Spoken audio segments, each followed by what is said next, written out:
There's no denying it. Pop-ups often walk a tightrope between persuasive and pushy. Some view them as intrusive digital gatekeepers, while others see them as indispensable tools for growth. But when done right, pop-ups can be much more than a fleeting interruption. They can be a compelling invitation. At the heart of a pop-up success, strategy, precision, and personalisation.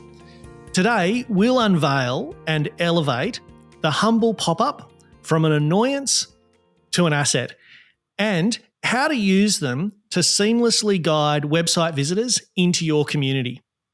We're joined today by Olivia and Candice to share their insights and strategies on creating pop-ups that genuinely pop and leave lasting impressions.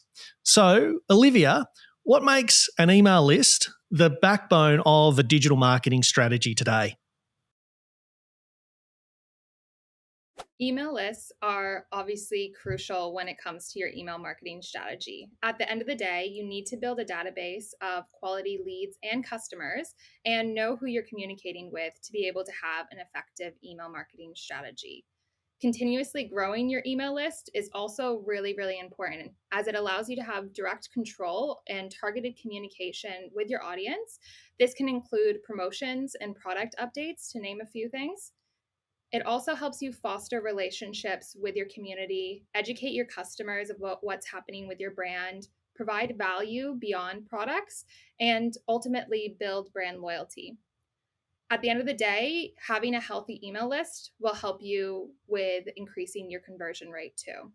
It's not only important to continue to grow your email list, to continue to have healthy leads going through those flows and automations that you have set up, but with how critical your email list is to, of course, your overall email marketing strategy, it's important to continuously gain new quality contacts regularly.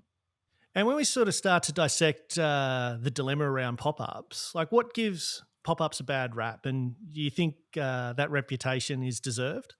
I'm glad you asked this question because a lot of times we'll have clients coming to us unsure about pop ups because, of course, when they think about pop ups, they think about those annoying pop ups that you see on a lot of e commerce websites before you even have a chance to shop around the website. So, unfortunately, we do find that this is pretty common with a lot of pop ups. They do the job of getting attention, but they don't necessarily do the job of getting that opt in rate that we're hoping to see. So, when it comes to pop-ups, that it's really something that's supposed to add to the website experience, and using specific pop-up tools like Justuno allows you to have specific triggers in place, allows you to have that the timing and have that overall strategy that it can add to the customer experience. So pop-ups, they do work, and they work really, really well when you have a strategy in place. And how can businesses tread that line between attention grabbing and overbearing when it comes to pop-ups? With pop-ups, obviously the goal is to grab attention from your customers. You want them to perform an action, regardless if it's for them to provide their contact details so we can follow up with email communication or to add additional items to their cart. The goal is to get attention. So it's important to have the actions that they take in place and into consideration when it comes to the triggers, the timings, and the overall messaging to make sure that it's doing the job of getting the attention when it's the right time and the right place without being overbearing. So, Candice, you and I have a fond relationship with really beautiful design. We've seen some horrible pop-ups that just really scream at us when we've come on to different websites. Let's talk a little bit about the art of personalization in pop-ups and how tailoring pop-ups can really elevate the overall user experience on site. Right. Yeah. Well, it's all about reaching the audience through personalization. So, tailoring pop ups creatively achieves personalization, whether it be through personalized offers, personalized products, or gamified content. Expressing the right messaging in the right way at the right time is a powerful tool to create additional opportunities to get personal with your audience. And what potential does a well-crafted pop-up hold to convert a skeptic into a subscriber? Loads. So strategically design or strategic design changes the outcome of a pop-up from a user experience hindrance to a user experience necessity. A simple offer crafted in a way that feels exclusive and urgent can be exactly what the user needs to convert. So we're going to do a little bit of a deep dive into the Growth Guru's pop-up approach. We sort of think about it in three ways. The first pop-up is really the welcoming committee, so crafting a pop-up for that first-time visitor. Then we have the friendly reminder, so designing pop-ups that recognize and cater to returning visitors. And finally, the loyalist nudge, creating a pop-up experience for those frequenting your site for the third time and beyond. Now, we've got some great examples to take you through and show you how we've applied this at the Growth Gurus for the brands we work with. As you mentioned, Matt, there's a lot of personalization that we look at when it comes to pop-ups. So customers, they're not just wanting personalization when it comes to shopping online, they're expecting it. So we see that there's a lot of emphasis when it comes to flows and automations of having that personalized customer journey based off of how someone has interacted with the brand, what products they've looked at, things like that. But we haven't seen a lot of emphasis when it comes to before someone opted in. So with looking at that, we have an example from a brand, the Somewhere Co., where we implemented a variety of different pop-ups at different stages of the customer journey before someone has even opted in. So the first example we have here is that initial pop-up design. And with this, we have the welcome message of entering a giveaway with that, with some look and feel related to the branding. And then we go through to the second stage pop-up. This one, we have some similar kind of branding elements, but overall some different communication in terms of copy, acknowledging that we know that they've been here before, still having the same offer and promotion. But what we have found is just even a slight tweak and personalization, acknowledging that they've been to the website, we're able to see an increase of opt-in engagement from anywhere between 30 to 45% for a lot of our brands. Then we have the third visitor pop-up. And so this is for people that have opted into or have visited the website 3 or more times, but haven't opted into the previous 2 homepage pop-ups. So with this one, we've tried a different design where it's a slide out banner, which allows them to easily collapse the banner and then open it back up. So when they're ready to open it back up and hopefully opt in, they have that option while they're browsing through the website.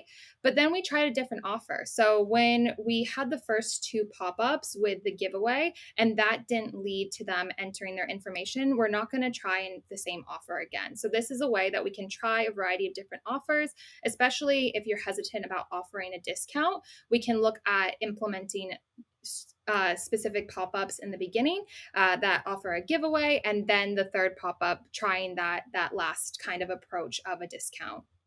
So then another example that is really great when it comes to personalization is for this brand Happy V. So this is a source specific pop-up, and this is for the publication Birdie that Happy V is featured in. So with this, we see a number of traffic coming through from the Birdie website over to Happy V. And so having this cohesive messaging that they just came from the Birdie publication to the Happy V website, we have this fun, playful copy that's acknowledging where they're coming from so that they're having that message mapping experience and that cohesive communication throughout. It's very personalized to the source that they're coming from, and we see a lot of value with implementing these source-specific pop-ups, whether it's from online publications, blog posts, or different websites like TikTok, social media, things like that too. And so, Olivia, I think the big benefit with message mapping is just how much it improves the conversion rate of traffic coming in to the site. Talk to me about the improvements of conversion rates, Olivia, where we've seen brands follow this approach to message mapping. We've seen a lot of benefits with having these source specific pop ups and having that message mapping implemented in the strategy. That's because there is that personalized communication with the customer and you're acknowledging where they're coming from. It's very tailored and specific to them. And we've definitely seen an increase in engagement instead of that traditional homepage pop up that's being shown to everyone. So we're seeing opt in engagement from those source specific pop-ups anywhere from 30 to 40% engagement and opt-in rate. One of the things that we're seeing a lot of success with is the use of A/B testing and multivariate testing when it comes to pop-ups, as well as better personalization and gamification techniques to help with engagement and interaction on the site. Take us through some of your favorite examples, Candice. Right. So I have one particular example of gamified content. So, if we were to create just a regular pop-up without any of the gamified content, it would look something like this. So here's a 20% discount, pop in your email address and name, submit. Now, to gamify this content, which is my favorite part of design, we could add something like a spinning wheel or some opportunity for the user to gain a discount of any variety. So they're not quite sure what they're going to get, maybe $5 or 20% off or 5% off. And what they are feeling is that their chance is exclusive to anyone else's chance. So something that they're going to get might be different from the next person, which creates this sense of kind of urgency and FOMO. So creating a game like this spinning wheel kind of really gets the user to pop their email address in and spin it. So this particular design here, once they do, they would spin the wheel and it would generally land on a predetermined percentage discount. They would definitely feel like they have won big. And there you go. We've now got an email address and a name in our email list. So, Candice, when it comes to a couple of your top tips in terms of designing for pop-ups, what's your advice?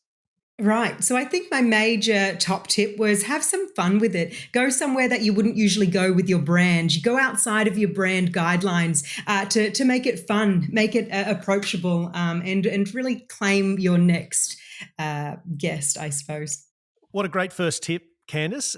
Anything else that comes to mind? Sure. I think a second tip is really get involved with the tool that you're using to create your pop-up, because some of these tools, for example, Justuno, which we use, it has so many features, so many design features that you can implement to make your pop-up stand out from your competitors. So yeah, definitely get involved with the tools you're using. And when it comes to email marketing strategy, Olivia, what are your top 2 or 3 tips?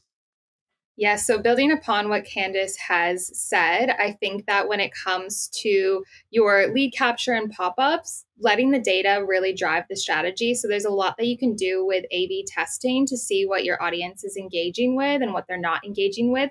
So really using that when it comes to copy, design, position of the pop-ups, that's really, really important to drive the overall strategy.